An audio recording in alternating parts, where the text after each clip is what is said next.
वाह जी वाह। देखो ईसाइयों की किताबों में क्या लिखा है। और स्वर्ग में युद्ध हुआ, मिखाएल और उसके दूत अजगर से लड़े और अजगर और उसके दूत लड़े। वाह जी वाह। समीक्षक साहब देख लो क्या लिखा है।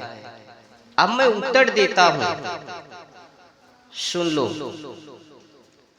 अगर स्वर्ग में युद्ध हुआ मिखाएल और उसके दूत अजगर से, तो फिर उत्तर भी सुन लीजिए। समीक्षक साहब, जो कोई ईसाइयों के स्वर्ग में जाता होगा वह भी लड़ाई में दुख पाता होगा। ऐसे स्वर्ग की यही से आशा छोड़ हाथ जोड़ बैठ रहो।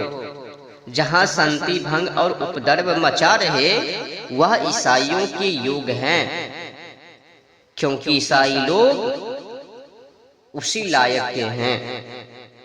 अब देखो ईसाई की किताबों में आगे क्या लिखा है।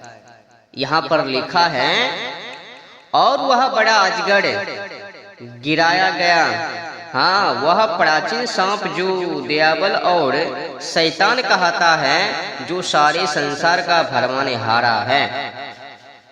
समीक्षक साहब, जब ऐसा है तो क्या जब वह शैतान स्वर्ग में था तब लोगों को नहीं भरमाता था और उसको जन्म भर बंदीगिरी में अथवा मार क्यों ना डाला, जो कि पृथ्वी पर गिरा दिया? उसको पृथ्वी पर क्यों डाल दिया? जो सब संसार का भरमाने वाला शैतान है, तो शैतान को भरमाने हारा कौन है? यदि शैतान स्वयं भरमा है तो शैतान के बिना भरमाने हारे भरगेंगे, और जो उसको भरमाने हारा परमेश्वर है तो वह ईश्वर ही नहीं ठहरा। ऐसे में विदित तो यह होता है कि ईसाइयों का ईश्वर भी शैतान से डरता होगा, क्योंकि जो शैतान से प्रबल होता है तो ईश्वर ने उसको अपराध करने समय ही दंड क्यों न दिया? जगत में शैतान का जितना बड़ा राज है उसके सामने सहस्त्र भी ईसाइयों के ईश्वर का राज नहीं। इसीलिए ईसाइयों का ईश्वर उसको हरा नहीं सकता होगा। इससे यह सिद्ध हुआ कि जैसा इस समय के राजधिकारी ईसाई डाकू चोर आदि को शीघ्र दंड देते हैं, वैसा भी ईसाइयों का ईश्वर नहीं।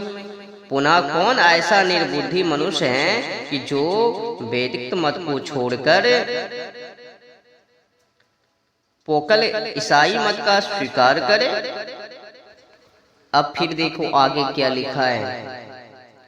हाय पृथ्वी और समुद्र के निवासियों, क्योंकि शैतान तुम पास उतरा है। वाह जी वाह। समीक्षक साहब, क्या वह ईश्वर वही का रक्षक और स्वामी है? पृथ्वी के मनुष्यादि प्राणियों का रक्षक और स्वामी नहीं है? यदि भूमि का भी राजा है तो शैतान को क्यों ना मार सका? ईश्वर देखता रहता है और शैतान बहकाता फिरता है, तो भी उसको वर्जता नहीं। विदित तो यह होता है कि एक अच्छा ईश्वर और एक समर्थ दुष्ट दूसरा ईश्वर को रहा है।